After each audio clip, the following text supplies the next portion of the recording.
Entonces, con este precedente de haber trabajado con, con el ficcionar un espacio, con esto de corrernos del eje, de mirar hacia nuestro interior, de correr esa mirada que ahora se sitúa hacia procesos internos que nos hacen repensar, nos hacen preguntarnos por qué ese barrio se convierte en mi lugar, ¿sí? En los términos de Norbert Schultz, eh, qué cuestiones, qué aspectos, qué vivencias convierten a este sitio en un lugar, en mi lugar, y permiten que yo, como en una puesta en escena, pueda sentirme barrio, ¿sí? Hicimos eso para, para entrar a este ejercicio proyectual, imaginando parte de lo que vamos a ir a investigar. Saben que ir metiéndonos en el análisis de la ciudad, en el análisis de el sitio, es fundante en el proceso de diseño, ¿sí? Es parte de la génesis que me hace reconocer con todos mis sentidos de qué está hablando la ciudad en esa área, cómo el sujeto se desenvuelve en estos espacios, cómo va conformando la vida, los modos de vivir contemporáneos, ¿sí? Si podemos establecer diferencias en relación a cómo la ciudad viene hablando, ¿sí? En este relato del que vamos a ser inexorablemente parte, porque ya sabemos que hacer arquitectura implica hacer ciudad y viceversa, y también sabemos que la ciudad es la mayor de las escalas, ese contexto en permanente transformación, en permanente mutación, porque en el más sencillo de, de las afirmaciones, las ciudades son las personas que la habitan, como dice Hangel. En ese sentido, es que trabajar con los términos, con la dualidad que va a desarrollar hoy la profe Eugenia, este par que se complementa, este par de espacio público y de espacio doméstico, esta relación entre el espacio público y el espacio privado, si ponemos el acento en los modos de apropiación del sujeto, es inevitable para entender la ciudad, es inevitable para entender la esencia del espacio que estamos tratando de comprender. ¿Mm? Parte de ese esfuerzo de producción en componerse, en sentirse parte, en esto que nos compusimos de tal manera que si, si pudiera sacarnos una radiografía en el momento de yo como mi ciudad, seríamos parte del palincesto del que hablábamos el cuatrimestre pasado, de esta ciudad que se escribe y se reescribe y se vuelve a borrar y a escribir como si fueran una superposición. Bueno, en el yo como mi ciudad nosotros éramos uno de los planos. Ahora vamos a trabajar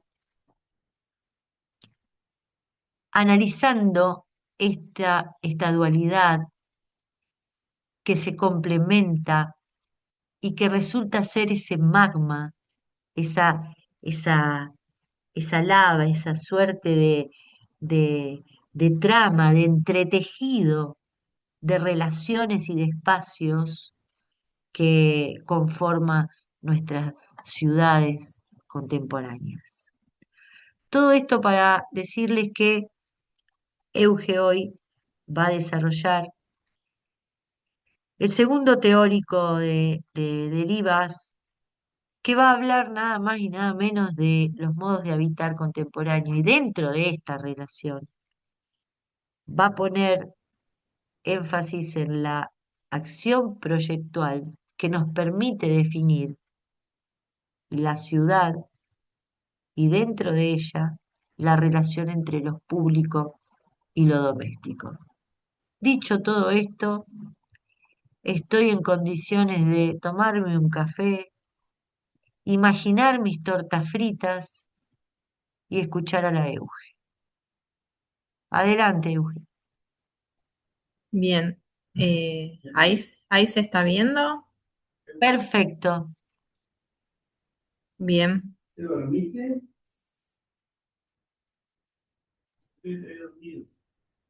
ahí, ahí voy. Espérenme que yo no los veo. Veo un montón de cosas. Ahí Eso se sería ve bien. Sí, se ve perfecto, Euge. Se ve la presentación, el Power. perfecto. Muy bien. Bien. Eh, la clase de hoy apunta a seguir hablando todo esto que nos está planteando Adriana, ¿no? Al habitar en el espacio contemporáneo. Hoy ya no estamos hablando del habitar del movimiento moderno, estamos hablando de otras formas de relacionarnos con nuestro entorno cotidiano, ¿no? Hoy hablar de cómo habitamos el espacio contemporáneo es hablar de cómo se habita en el entre lo íntimo y lo común, entre lo doméstico y lo público, entre lo privado y lo compartido, ¿no? Todas estas relaciones que empiezan a aparecer. Vamos a pensar el espacio contemporáneo desde esta palabra que usamos todo el tiempo en arquitectura, que es habitar. Y desde la cátedra siempre la vamos a trabajar generalmente relacionada o de la mano de autores como Stulwar, por ejemplo, que siempre lo menciona Adri en su libro Componerse con el mundo, en Lo Habitar, en otros autores como Suntor y Palasma, que nos hablan de esa relación íntima con el espacio, ¿no?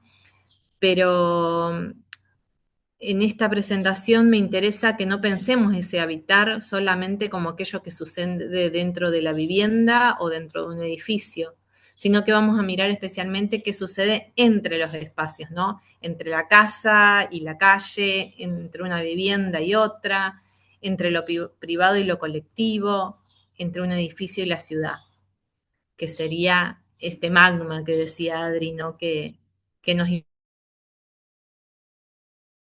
involucra a todos. Por ende, ese entre puede ser un patio, una galería, una vereda, un hall, una escalera, un espacio de sombra, una plaza, puede ser un lugar de paso, pero también puede convertirse en un lugar para detenernos, para mirar, para encontrarnos o para permanecer. Por eso el recorrido de esta clase va a ir en esta transición, ¿no? De lo íntimo a lo común. Y para empezar a hablar de esto que queremos contarles, necesitamos preguntarnos si esa relación entre lo doméstico y lo público siempre se dio de esta manera. Por eso vamos a hablar de este primer par o esta dualidad, si se quiere, que después se vuelve difusa, ¿no? Entre lo doméstico y lo público. Durante mucho tiempo tendimos a pensar lo doméstico y lo público como dos mundos bastante o claramente separados. En un principio la casa parecía asociada a la intimidad, a la protección, a la familia, a lo propio. Y la calle y la plaza se relacionaban más con lo colectivo, con lo exterior, con eso visible, ¿no? Hoy estas fronteras son mucho más complejas. La vivienda muchas veces se compacta y se necesita proyectar hacia el exterior. con balcones, con terrazas, con patios, con espacios comunes. Y al mismo tiempo el espacio público hoy incorpora otras actividades que antes asociábamos casi exclusivamente con lo doméstico, como el trabajar, el comer, el conversar, el conectarnos con otros. No quiere decir que desaparezca lo público de lo privado, sino que quiere decir que entre ellos aparecen muchas gradaciones, muchos intersticios, muchas interconexiones, ¿no? Entonces, más que empezar clasificando espacios, primero quiero que pensemos en algo básico como qué significa habitar hoy este espacio contemporáneo, habitar de la manera que habitamos. Entonces podemos hablar que hoy el habitar no es simplemente, o pensar en el habitar no es simplemente pensar en cumplir una función, sino que habitar implica establecer relaciones con el lugar, reconocerlo, recorrerlo, apropiárselo, sentirse protegido o expuesto en ese lugar, encontrarnos con otros, construir recuerdos también. Por eso hablamos de habitar como experiencia. Decimos entonces que la vivienda, la calle, la plaza y estos espacios intermedios no funcionan como piezas aisladas, sino que forman parte de este continuo en el que los sujetos construimos identidades, pertenencias y relaciones sociales. Y de alguna manera, acá aparece una idea importante para el proyecto, para que lo tengamos en cuenta y lo entendamos, es que el proyecto no trabaja solamente con las formas, sino que trabaja con las situaciones de vida. Por eso hacemos tanto hincapié eh, en el análisis del sitio, en las relaciones sociales, en las actividades que se dan, en cómo esas actividades configuran los espacios. Todo esto que analizamos desde la matriz conceptual y operativa, que nos contó Adri la clase pasada, todo esto trabaja a partir de entender o se trabaja a partir de entender cómo los sujetos se relacionan con el espacio, cómo lo sienten también, cómo lo perciben a través de la atmósfera, ¿sí? Entonces me parece importante hablar de esta frase que Heidegger nos plantea, que dice que no habitamos porque construimos, sino que construimos y hemos construido en la medida que habitamos. Es decir, que nuestros espacios van cambiando porque las relaciones cambian, porque los sujetos cambian y porque los sujetos se relacionan de distinta manera con el espacio. Y también me quedo con esta frase de Stulwer que dice que el proyecto se vuelve una herramienta de lectura y de intervención en la trama de tensiones sociales y culturales que definen el habitar. Volvemos a lo mismo, el habitar implica mucho más que la función del sujeto de estar en un lugar, de residir, sino que el habitar implica todo eso, implica la experiencia. Y si el habitar se construye entonces desde la experiencia, hay una escala desde la cual necesariamente tenemos que comenzar, que es la escala del cuerpo y de su espacio más próximo, ¿no? Y acá vamos a hablar entonces de esta de este primer cuerpo que estamos trabajando, que es el espacio doméstico, el espacio íntimo, el espacio de lo privado. Podemos decir que el espacio doméstico es el ámbito más directamente relacionado y asociado a la intimidad y a nuestra vida cotidiana. Es donde regulamos nuestra exposición frente a otros, donde construimos pertenencia también, y donde el espacio se relaciona de manera muy próxima con el cuerpo, ¿sí? Pero incluso mirando estas viviendas, como podrán ver acá, es un recorte cercano, es una sumatoria de partes de este entorno o de este sitio en el que después vamos a estar trabajando, que nos dijo Adri, en los terrenos del ferrocarril, digamos que están atrás de la Estación Belgrano. Cuando vemos estas viviendas, podríamos empezar a preguntarnos, bueno, ¿dónde empieza realmente lo doméstico? ¿En la puerta? ¿En el retiro que generó la casa? ¿En ese pequeño jardín? ¿En la reja? ¿En la vereda? Ya acá de alguna manera aparecen pequeñas transiciones entre la casa, entre lo individual, entre lo doméstico y la ciudad y el espacio público, ¿no? Y esas relaciones cambian mucho según cómo agrupamos la vivienda. Eso ya lo vamos a ver más adelante, ¿no? Y me quedo con esta frase de Palasma que dice que la arquitectura articula la experiencia existencial.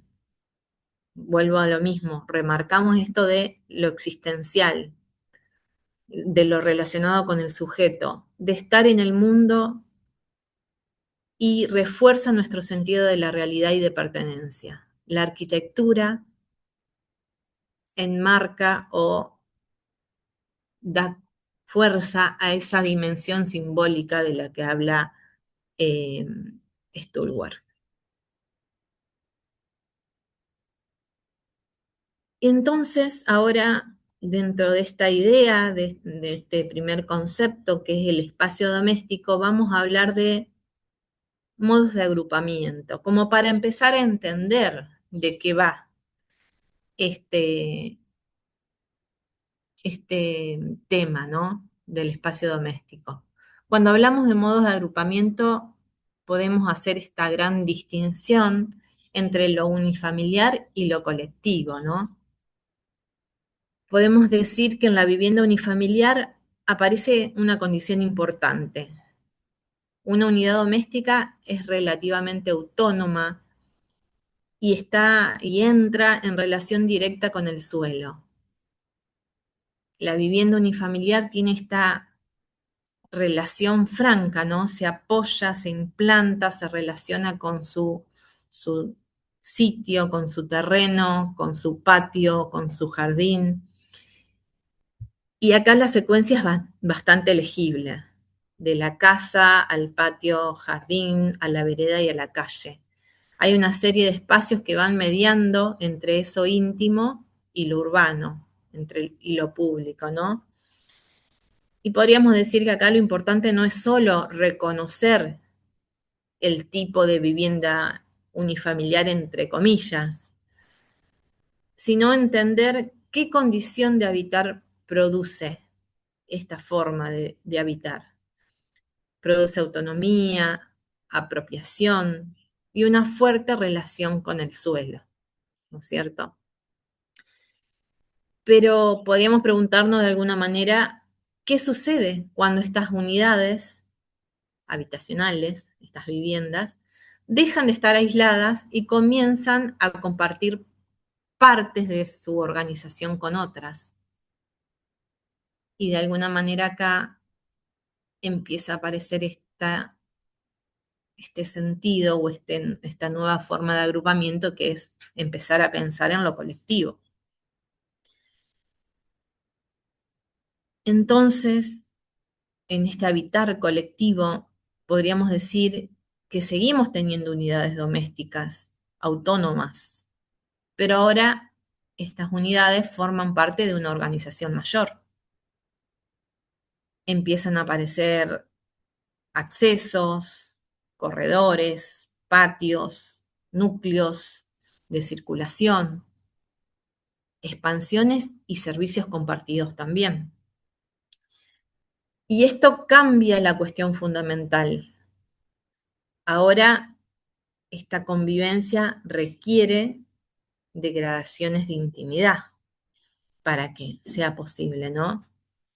Ahora podemos pasar de la vivienda al umbral, a la circulación, a los espacios comunes, a la vereda y a la calle.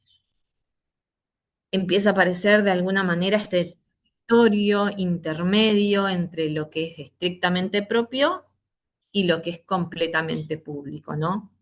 Este entre. Y podríamos decir que cuando aumenta la cantidad de viviendas que se relacionan dentro de una misma porción de ciudad, aparece o empieza a aparecer otra cuestión, que es la densidad, ¿sí? Este grado de densidad habitacional podríamos eh, marcarlo como en tres grandes escalas, ¿no? Una escala media, una escala baja, una escala media y una escala alta. Muchas veces hablamos de densidad como un número, ¿sí? Como un número que podría plantearse como habitantes por hectárea o viviendas por superficie, pero de alguna manera para nosotros nos está interesando otra dimensión. Es entender que la densidad modifica, ¿sí? Cómo se relacionan las viviendas con el suelo, con los espacios abiertos y con otros habitantes o sujetos, le decimos nosotros. Por eso vamos a mirar esta densidad como un campo de relaciones. Podríamos decir que la densidad baja plantea una mayor separación entre las partes, ¿no?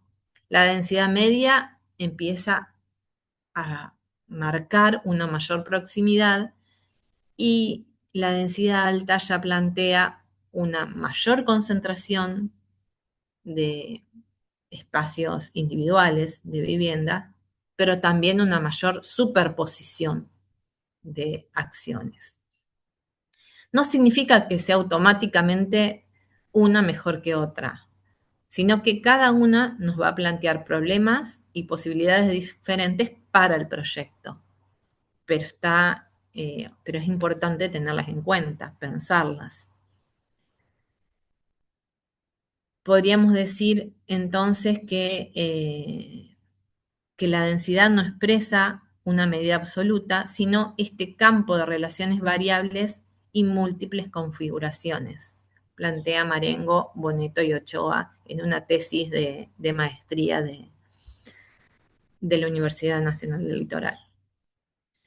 Entonces, para esto vamos a tener que ver qué significa habitar en cada una de estas condiciones, ¿no?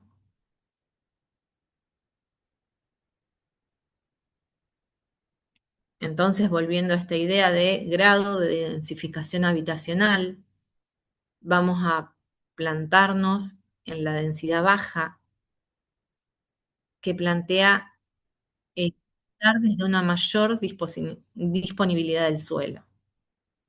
Es una condición de baja densidad en donde cada vivienda puede mantener esta relación bastante directa con el terreno. ¿Por qué? Porque aparecen los patios, aparecen los jardines, los retiros, las expansiones propias.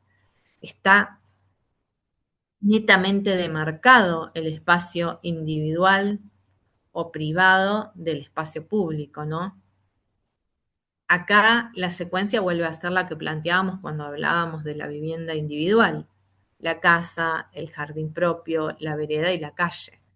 Hay autonomía y una fuerte relación con el suelo, decíamos entonces, pero menor proximidad entre los habitantes.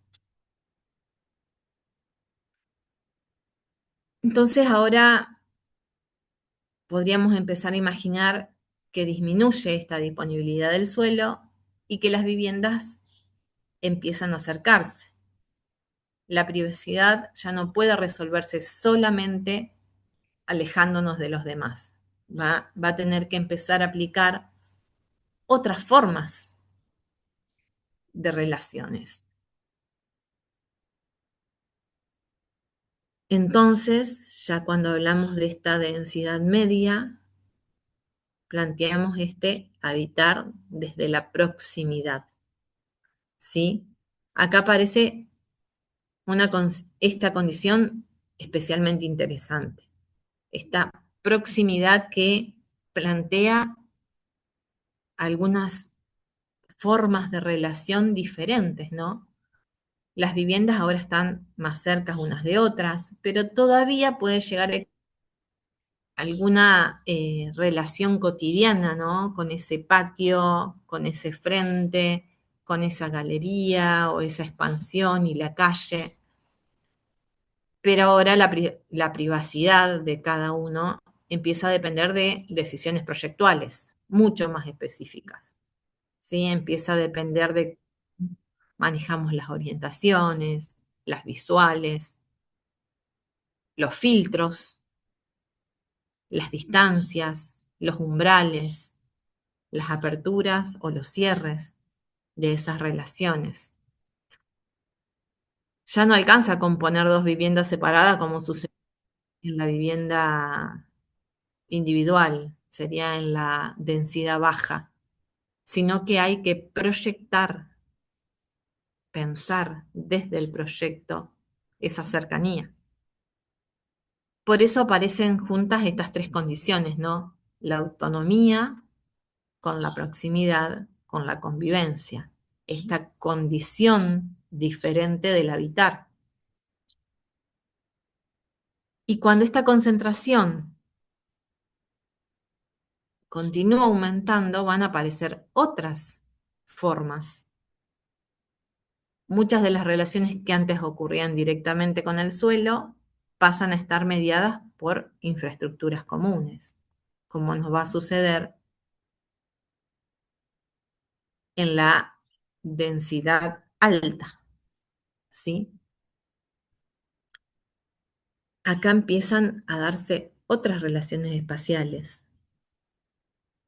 entre la vivienda, la expansión privada, la circulación común, el espacio colectivo, las plantas bajas que empiezan a albergar otras funciones y la relación con la ciudad, ¿no? Entonces podríamos decir que la densidad alta plantea este habitar desde la concentración y la superposición. En la densidad alta, cada vivienda tiene menor relación directa con el suelo, esto que decíamos desde las viviendas de baja, ¿no? Y la experiencia cotidiana ahora depende cada vez más de esos balcones, de esos pasillos, de esos espacios comunes, de esos ascensores, escaleras, terrazas, espacios comunes y de esa planta baja que decíamos. Por eso la calidad de una vivienda colectiva en altura no depende únicamente de la planta de cada departamento, ¿sí? No va a depender de ese espacio individual o privado o íntimo. Depende también de cómo se sale de la vivienda, de cómo se circula, dónde se encuentra uno con los otros y de cómo el edificio se relaciona con la ciudad. Eh, es muy importante empezar a pensar esa relación entre lo privado y lo público, cómo se relaciona. Y podríamos decir que a mayor concentración, a mayor densidad, adquiere o empieza a adquirir más importancia el proyecto de estas transiciones, de estas relaciones y de estas infraestructuras compartidas que empiezan a requerir estos habitantes de la ciudad, ¿no? Eh, por eso podríamos decir que a mayor densidad habitacional, mayor responsabilidad vamos a tener sobre la calidad de ese espacio común, porque va a ser el nexo, va a ser lo que nos va a permitir vivir, habitar de manera armónica con el otro. Entonces podríamos decir que hasta acá observamos esta densidad desde la arquitectura, pero de alguna manera esta densidad no depende solamente de cómo proyectamos un edificio, es lo que decíamos, ¿sí? También es el resultado de cómo se produce y se regula la ciudad.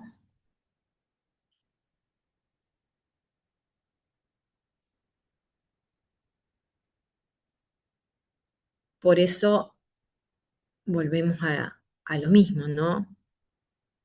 No sé si es esta dualidad tan taxativa entre el espacio doméstico y el espacio público, sino que la ciudad es la que nos permite estas relaciones.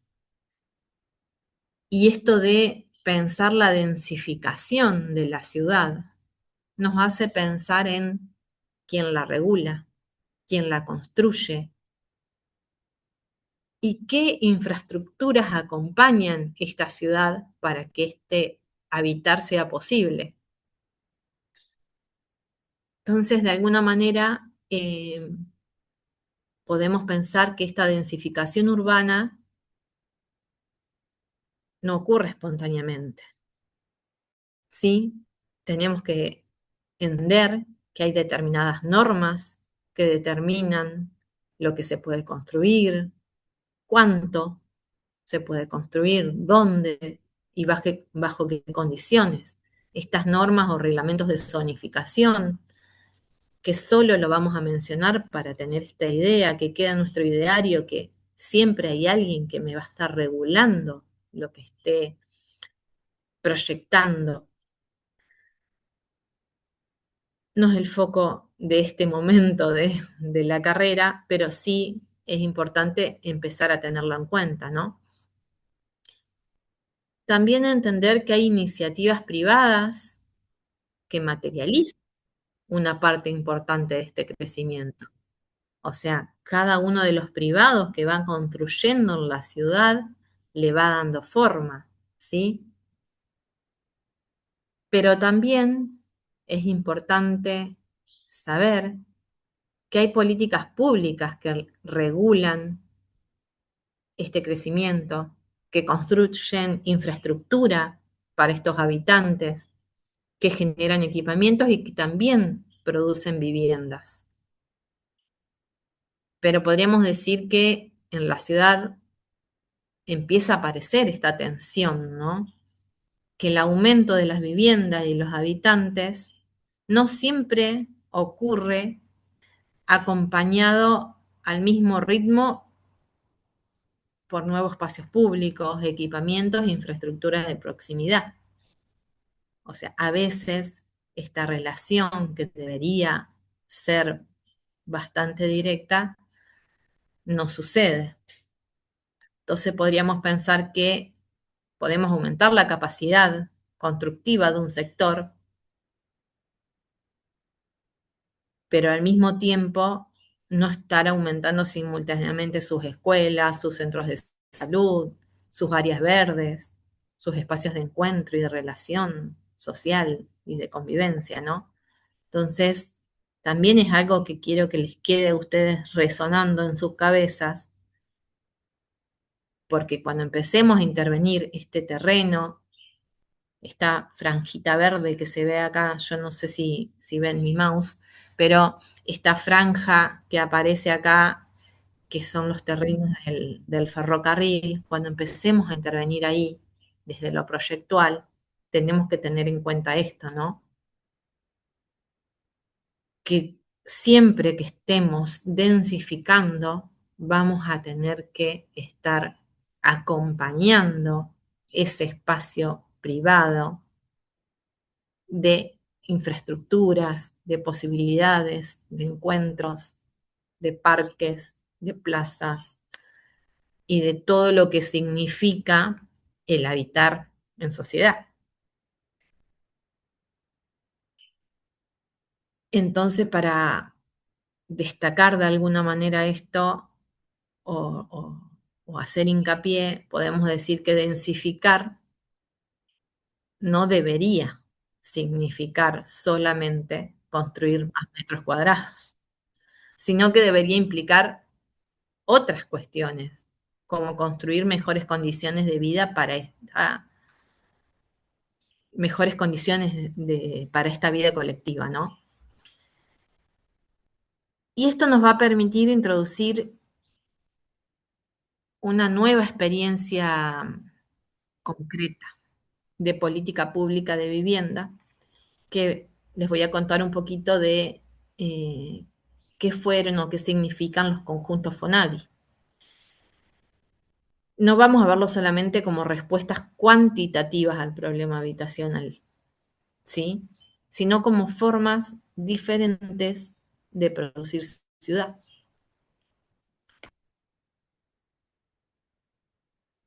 Podemos hablar acá, estamos en la ciudad de Santa Fe, y podemos hablar de distintos modos de densificar, pero ya no desde lo privado, sino desde lo público.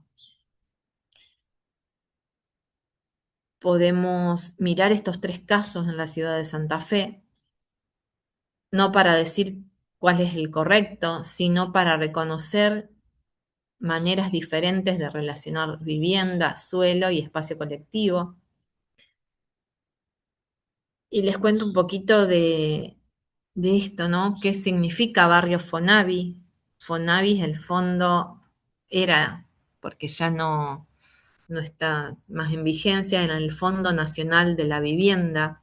Eran fondos que venían de Nación y que a partir de la implementación, la construcción, la gestión y después el cobro, digamos, de las cuotas de estas viviendas, a partir desde la Dirección Provincial de Vivienda y Urbanismo, se permitió hacer estos grandes grupos habitacionales eh, de vivienda social, digamos, para cubrir los requerimientos de vivienda de nuestra ciudad de Santa Fe.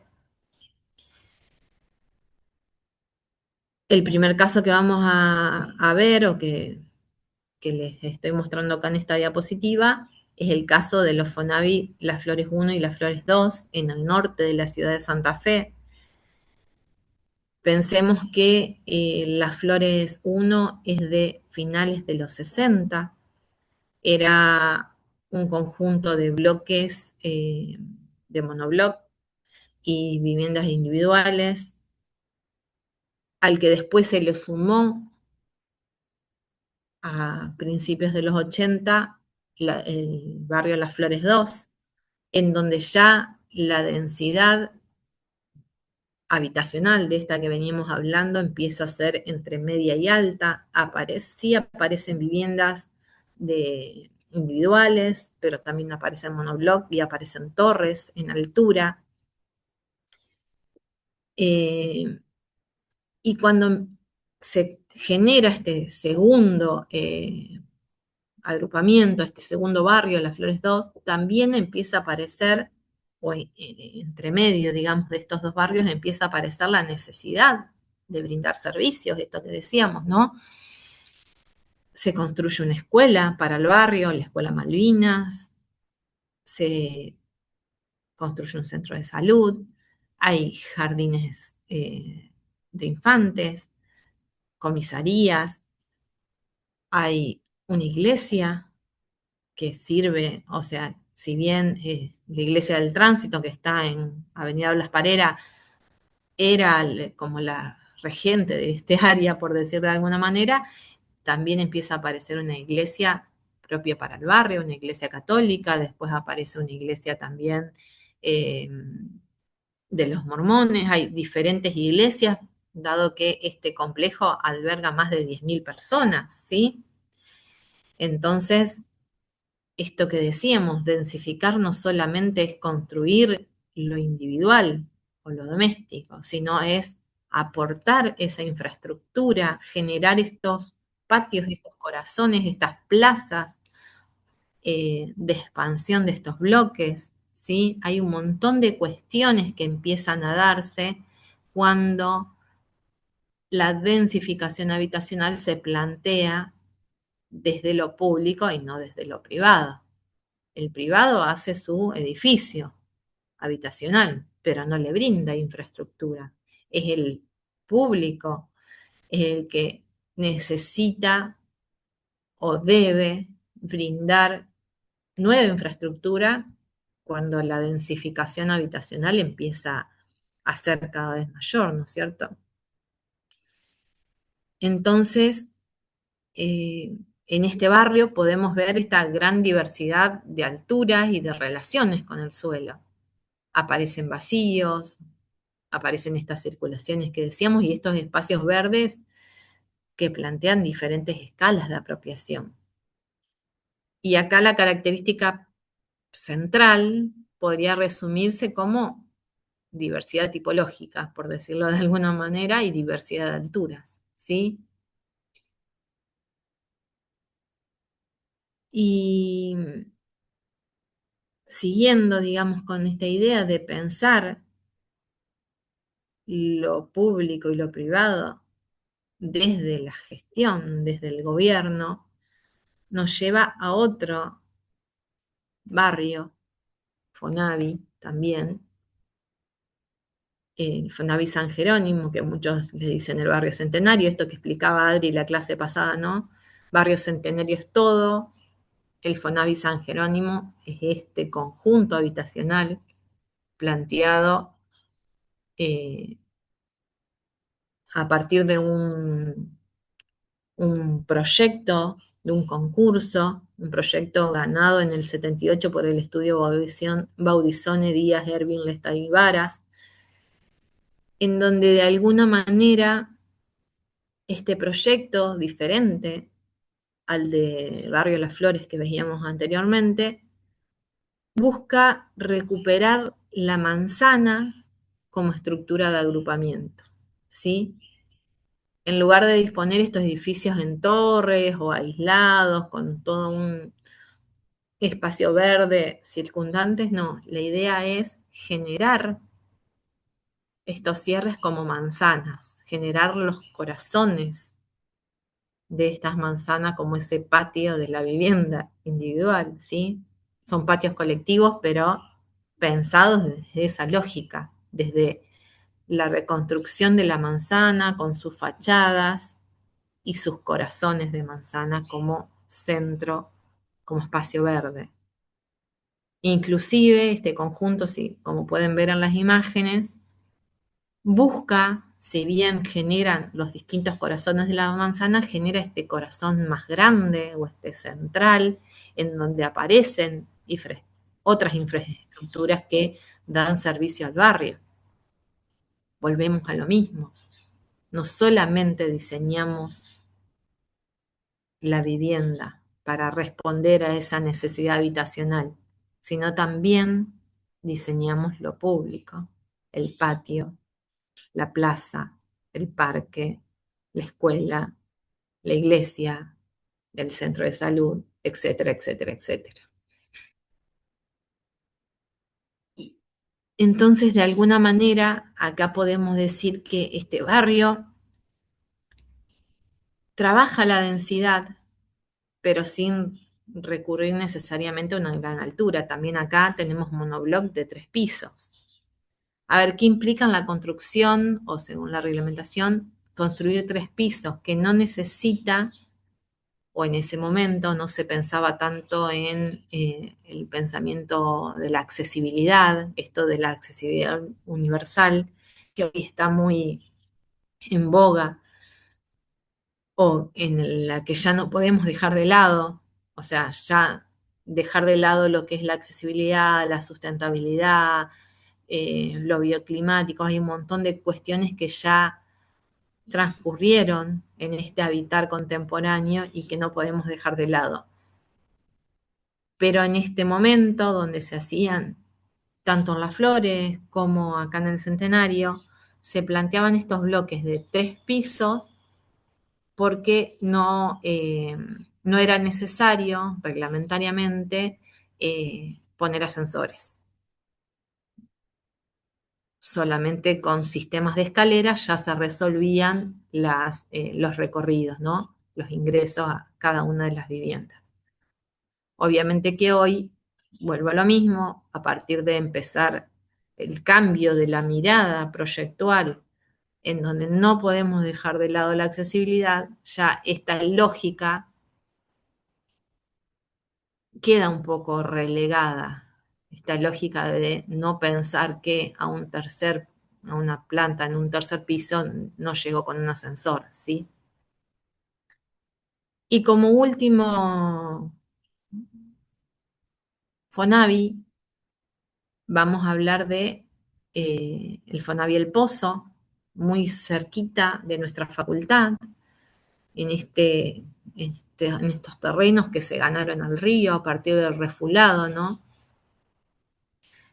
Acá vuelve a cambiar, digamos, la disposición de estos bloques, ya no son torres, ya no son monoblocks, son como grandes placas de 10 pisos, como se puede ver en la imagen, acompañada de viviendas unifamiliares, tipo dúplex, ¿sí? Entonces tenemos de alguna manera en este conjunto esta densidad baja y esta densidad alta que se da en todas estas placas, en todas estas torres, pero tipo placa, ¿no?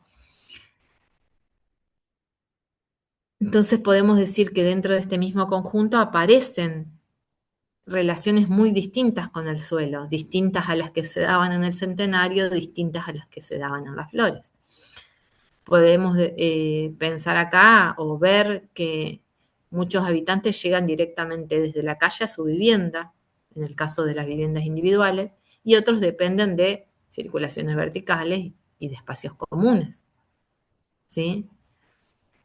Y acá, como decíamos, aparece esta condición territorial diferente, en donde el borde urbano y las grandes áreas libres como que contienen este, este barrio El Pozo. Entonces podemos decir que estos tres casos que analizamos nos muestran algo importante, que la densidad por sí sola no determina una forma de habitar, ¿sí? Que lo decisivo de esta forma de habitar es cómo se articula la vivienda con el suelo, con el espacio colectivo, con el equipamiento y a su vez con la ciudad. Acá, para pensar este barrio, hubo que pensar toda una relación de la colectora con la ruta 168. Hay un montón de cuestiones que van más allá de pensar lo habitacional. Entonces acá empezamos a pensar otras cuestiones, que cuanto más compartimos el territorio a partir del habitar, más importante resulta aquello que existe fuera de la vivienda, pero que sostiene nuestra vida cotidiana y el espacio público.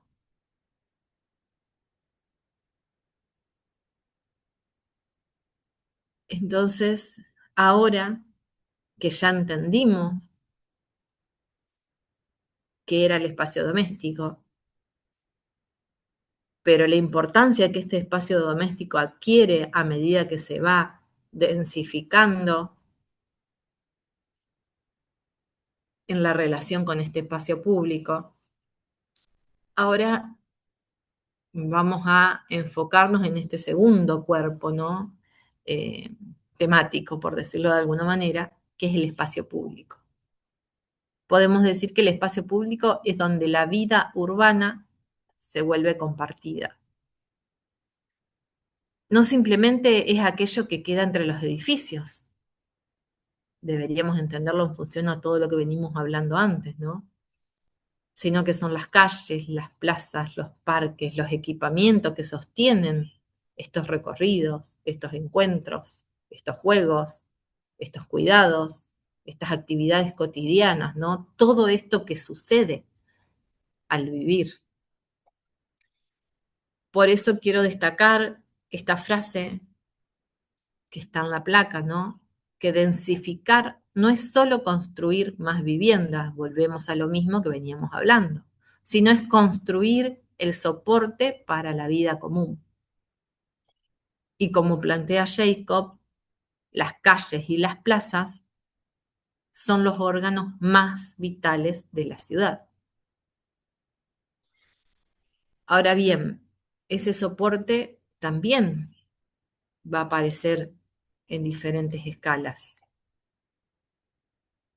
Primero vamos a hablar de los espacios verdes públicos, ¿sí? Este espacio público también tiene como estas subcategorías, por decirlo de alguna manera. La plaza y el parque se plantean como infraestructuras de lo común, pero no son lo mismo, ¿sí?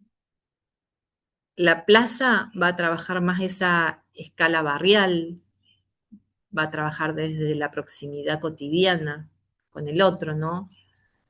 El encontrarse, el jugar, el sentarse, en el acompañar a alguien, esa relación que favorece ese encuentro cercano. Podemos decir que esta relación espacial de la plaza es más próxima a la vivienda, es esa relación franca entre la vivienda, la vereda, la plaza y después el barrio, ¿sí? Esto más cercano y cotidiano. En cambio, podemos decir que el parque, de alguna manera, amplía esa escala. Es la escala mayor, es la que nos permite recorridos más largos, actividades, generar o llevar a cabo actividades deportivas, un descanso más prolongado, el contacto con la vegetación. Y también cumple funciones ambientales, ¿sí? El verde, o sea, esta relación más con lo sustentable, ¿sí? Ventilaciones, aireación, luces y sombras, un montón de cuestiones que permiten que ese habitar sea lo más confortable posible. Acá esta relación espacial se va a ampliar, ya no es de la vereda a la plaza, sino que es del barrio al parque. Es todo el barrio el que disfruta de esa escala, de ese parque. Y a su vez ese parque se va a relacionar con esa ciudad en la que está inserto y con ese territorio que lo contiene. Y esto es muy importante porque también de alguna manera se va a atar a lo que nosotros vamos a empezar a pensar en nuestra instancia proyectual. Si bien estamos en esta etapa de ambientación, ya tenemos que ir pensando lo que va a suceder después. Nuestro territorio, nuestro terreno en el que nos vamos a implantar, está acompañado de una longitudinalidad, de un futuro bulevar, de una relación en la que tenemos que empezar a pensar este parque público, este espacio verde público, ¿no es cierto? Pero bueno, como decíamos, el espacio público no solo es el espacio verde público, porque la vida común no necesita solamente espacios abiertos, sino que también necesita lugares donde aprender, cuidarse, participar, recrearse.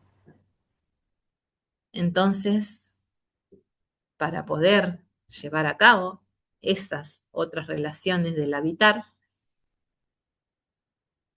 en este espacio público, vamos a hablar de los edificios públicos, de esos equipamientos para que se pueda dar la vida cotidiana. Los edificios públicos complementan aquello que la vida o que la vivienda no puede ofrecer, ni tampoco debería resolver por sí sola. Las escuelas, los centros comunitarios, los centros de salud, los espacios culturales y deportivos, forman parte de esta red cotidiana de cuidado y encuentro que necesitamos los individuos, los sujetos, para poder vivir. Y cuando estos equipamientos están próximos a las viviendas, nos pueden reducir desplazamientos, generar nuevas centralidades en los barrios y también fortalecer los vínculos, que es algo de lo que nos van a escuchar hablar mucho también a lo largo de este cuatrimestre, de cómo estos equipamientos fortalecen y le dan identidad a ese barrio, a ese sitio en el que vamos a estar trabajando. Entonces, de alguna manera, estos edificios públicos van a ampliar la secuencia espacial, ¿no? De la vivienda al barrio, del barrio a la plaza, y esa plaza y ese parque también va a estar relacionado con ese equipamiento público, que a veces puede tener una escala mucho más barrial y a veces puede tener una escala mayor que empieza a servir no solo al barrio, sino también a la ciudad.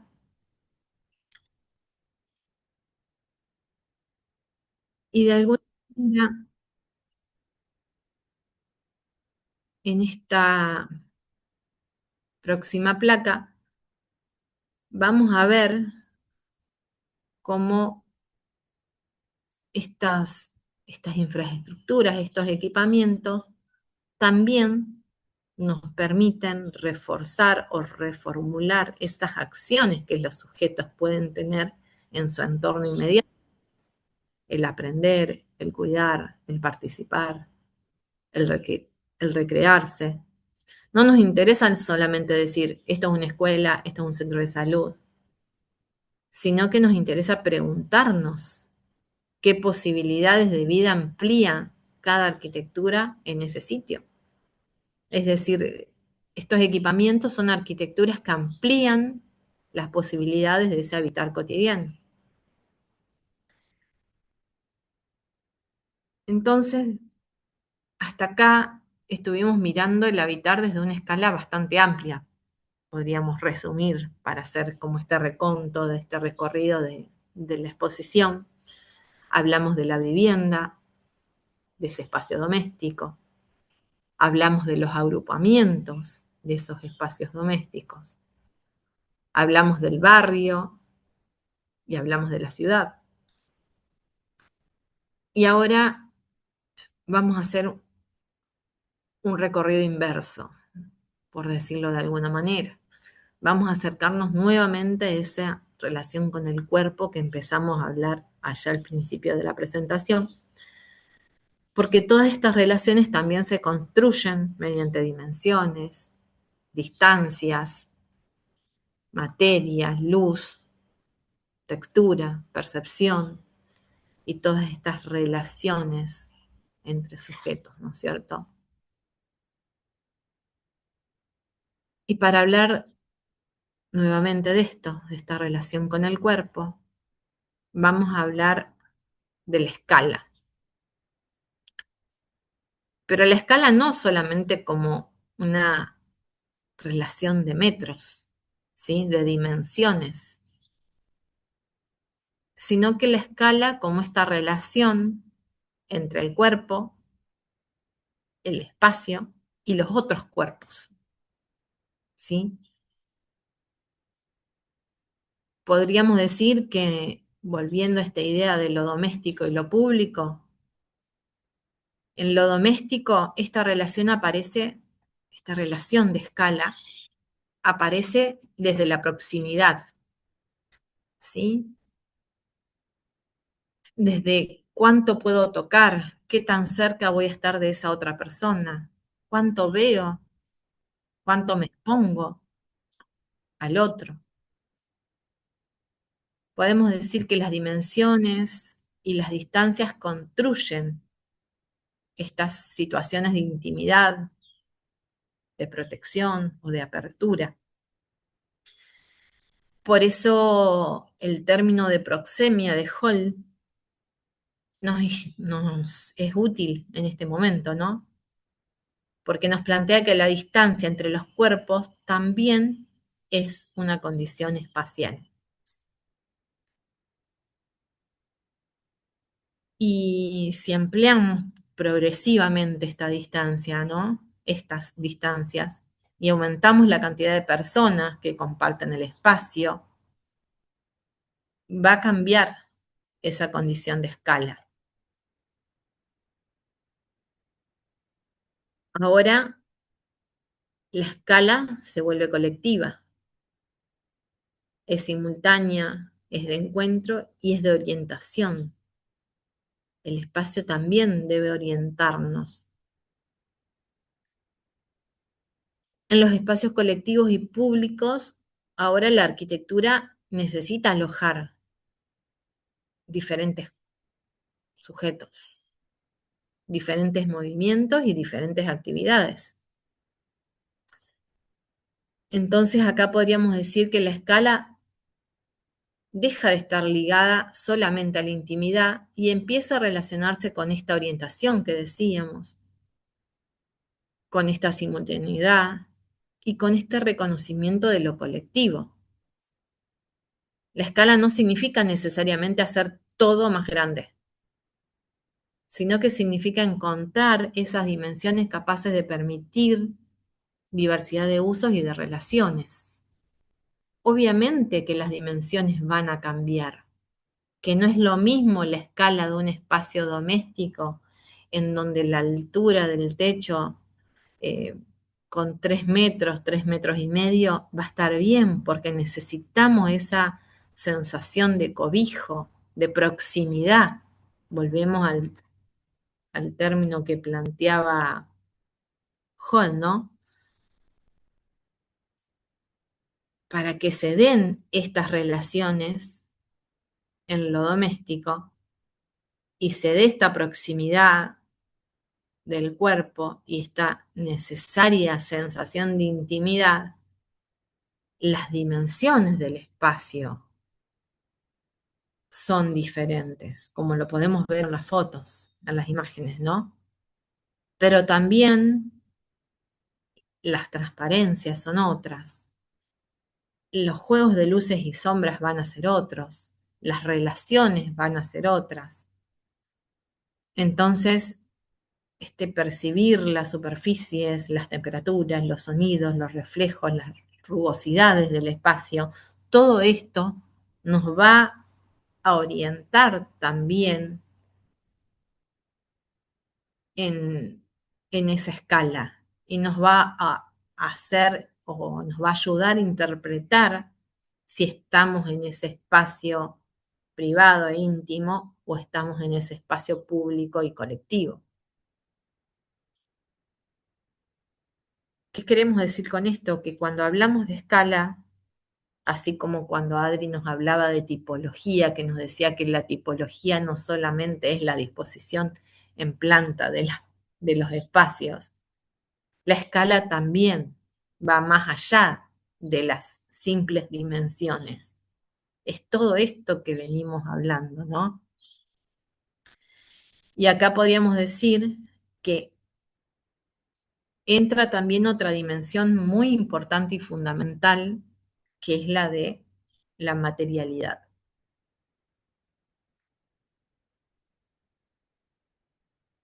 Cuando hablamos de la materialidad, también vamos a hablar de cómo esa materialidad cambia las condiciones de esto íntimo, privado, individual, todo esto que venimos hablando desde el principio, a eso común y compartido. Podríamos decir que en lo íntimo la materia se experimenta desde la cercanía sensorial, ¿sí? Lo que tocamos, lo que sentimos con los pies, escuchar de cómo reverbera el sonido en un espacio. Percibimos si una superficie es fría, es cálida, es lisa, es rugosa. Por eso la materia no determina únicamente cómo vemos un espacio, sino cómo lo tocamos, cómo lo recordamos y qué atmósfera produce. Acá la cita de Sunto refuerza justamente esta idea de que los materiales tienen una presencia que nos afecta. Este concepto de atmósfera que no nos olvidamos o que no dejamos de mencionar desde el día 1 del taller de derivas, ¿no? Y volvemos a lo mismo, a recordarles la importancia de quizás algunas de nuestras teorías, que las tengan un poquito más cercanas, recordarles que en el aula en el aula virtual de nuestra materia tienen los libros colgados de Suntor, de Palasma, de Stulwar, de un montón de autores que refuerzan todo esto que nosotros les estamos diciendo. Y este concepto de atmósfera que es muy fuerte o está muy relacionado con esa materialidad. Pero si nos desplazamos entonces de esto íntimo, de esto privado, hacia lo común, podríamos decir entonces que la materia no va a dejar de ser sensible a estos cambios. Y lo que va a cambiar son las condiciones en las que experimentamos esa materia. Ya no es en esta proximidad, en esta relación íntima, sino que en lo común van a aparecer estos materiales con mayor exposición, con más cuerpo. Se van a dar usos más simultáneos. Van a estar más afectados al clima, al desgaste, a las diferentes apropiaciones, a los diferentes usos. Y la materia va a tener que responder a esas condiciones, pero no solamente resistiendo al desgaste, sino también va a tener que poder ofrecer apoyo, sombra, identidad, permanencia. Va a tener que ofrecer un montón de condiciones también a esos sujetos que la van a habitar en el espacio de lo común, porque volvemos a lo mismo. No habitamos solamente en la vivienda, habitamos la ciudad, somos sujetos sociales y convivimos con otros en los distintos espacios, ¿no? Por eso podríamos decir que la materia no solo debe resistir el uso, también debe construir soporte para esa vida común. Entonces, hasta acá vimos cómo al pasar de una condición a otra, cambia la escala, cambia la materia, cambia la luz, cambia la proximidad entre sujetos. Pero podríamos preguntarnos, bueno, ¿dónde reconocemos corporalmente este cambio entre lo íntimo y lo común, entre lo privado y lo público, entre lo doméstico y ese espacio compartido, ¿no? Bueno, esto lo vamos a reconocer en los umbrales, en donde percibimos superficies, temperaturas, sonidos. Y acá entra otra dimensión fundamental, ¿no? Entonces ya para ir cerrando estas relaciones que fuimos tejiendo a lo largo de la presentación, podríamos hablar de esto, ¿no? Que de lo íntimo, lo común, tenemos que poder construir o convertir esta relación en este umbral. Destacando que un umbral no es solo una puerta, sino que es el momento en el que percibimos que estamos dejando una condición espacial y entrando a otra. Eso es el umbral. Es esa relación difusa entre las partes, ¿no? Puede producirse por una sombra generada, por un cambio de altura, por un cambio de la textura, por ejemplo, por una variación en la temperatura, por una apertura visual, ¿sí? Por eso me interesa esta idea de umbral habitable. No es solamente esa línea o ese paso entre una cosa y la otra. Es un espacio que también se habita, ese umbral. porque el límite no tiene por qué ser solamente esa línea que lo separa, sino que puede tener espesor. Puede separar, filtrar, proteger, anticipar, vincular, recibir, permanecer. El sujeto puede permanecer en ese espacio. Acá vemos las imágenes de una práctica que hicimos el año pasado, en el caso es de una compañera, que muestra justamente que podemos reconocer umbrales incluso donde no hay una puerta, ¿sí? Donde se dan esas transiciones entre una parte y la otra. Y acá estamos llegando al corazón de esta clase, cuando este pasaje empieza a adquirir mayor espesor, mayor duración y posibilidad de estancia, aparece este espacio intermedio, ¿no?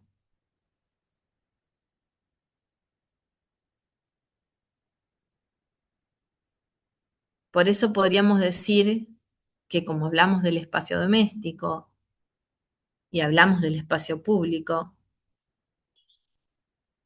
estos espacios intermedios, estos umbrales,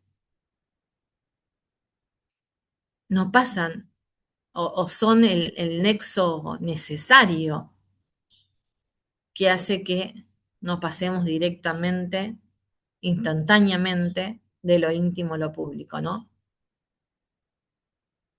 Y acá queda otro rasgo importante a tener en cuenta para todos los futuros arquitectos o arquitectos que están escuchando en este momento, que la arquitectura puede y debe construir esas gradaciones espaciales,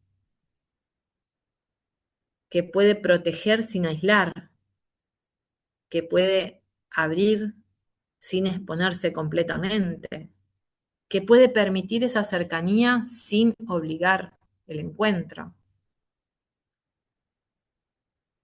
Y acá aparece Palasma desde esta experiencia corporal que plantea y Stulwar desde la relación entre lo propio y lo común.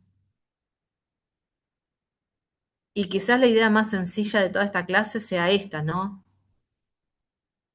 Y con la que espero se queden. Que habitar también sucede entre los espacios. Que el habitar también sucede en estos espacios intermedios, en estos umbrales, en estas relaciones entre, ¿no? Pero todavía podemos dar un pasito más.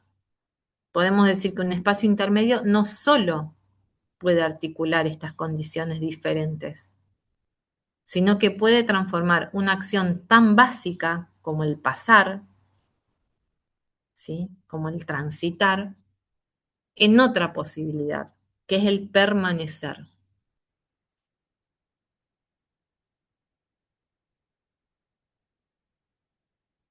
Una circulación entonces puede resolverse como el trayecto más corto entre dos puntos, podríamos decir, pero también puede ofrecer otras posibilidades. Por ejemplo, si ensanchamos un canal, van a aparecer lugares en donde detenerse. Si incorporamos una sombra, va a aparecer la permanencia. Si agregamos un apoyo, un asiento, un banco, va a aparecer la espera. Si protegemos y al mismo tiempo abrimos visuales, pueden aparecer conversaciones o encuentros, como lo vemos en la imagen. Por eso el pasar, el detenerse, el mirar, el encontrarse, el conversar, el permanecer y todas las operaciones de proyecto que son sorprendentemente sencillas, como el ensanchar, el sombrear, el sentarse, el proteger, el abrir, el vincular. Todas estas acciones que podemos llevar adelante desde la arquitectura, desde el diseño, desde el proyecto, son las más importantes, ¿sí? Y hablando éticamente, podríamos decir que la arquitectura puede favorecer el encuentro sin imponerlo. Está en sus manos, en las manos de ustedes cuando estén diseñando, generar estos espacios intermedios, hasta como los espacios más importantes que todo lo demás, podríamos decir, porque son los posibilitantes de todas estas acciones que se pueden dar así, así sin más, sin imposición, diríamos, ¿no? No tenemos que obligar a las personas a relacionarse, sino que tenemos que construir esas condiciones donde el encuentro sea posible. Y con esto podemos volver, de alguna manera, a ese punto desde el que empezamos, ¿no es cierto? En el que hablamos de que íbamos, que el habitar estaba hoy, el habitar contemporáneo estaba en ese entre.